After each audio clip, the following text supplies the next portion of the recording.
मैं पुलिस की नौकरी 14,229 रुपए के लिए नहीं कर रहा। रायगढ़ के महाराजा वीरेंद्र प्रताप सिंधिया का मैं इकलौता वारिस हूँ।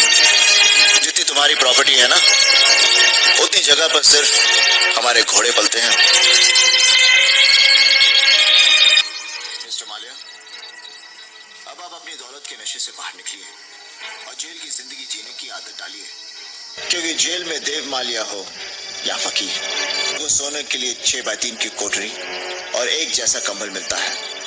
और हाँ, झूठ और फरेब से जो जितनी भी ऊंचाई पर खड़ा होता है, उसे एक दिन उतना ही नीचे देखना पड़ता है। तुम्हारे साथ यही होगा।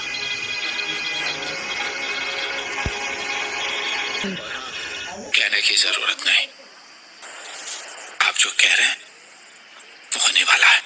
Right right, good.